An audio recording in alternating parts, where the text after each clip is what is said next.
Good afternoon all friend. আজকে আমার সকালে ব্রেকফাস্ট করেছি চাউমিন। সিম্পলভাবে ঘরোয়া কিছু উপকরণ দিয়ে আর একটু রেস্টুরেন্ট স্টাইলের খেতে মন চাইলো বলে সোয়া সস দিয়ে নামিয়ে ফেলেছি। এখন ওপর থেকে একটু টমেটো সস দিয়ে গার্নিশ করে নিচ্ছি।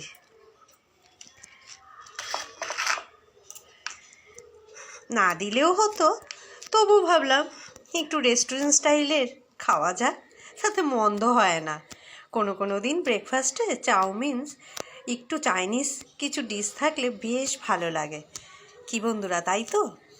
অনেকটাই বেলা হয়ে গেছে, কিন্তু আমার আবার সবেতেই লেট। এতক্ষণ ধরে ভিডিওটা দেখার জন্যে অসংখ্য ধন্যবাদ প্রত্যেককে। কেমন লাগলো আজকে আমার ব্রেকফাস্টটা?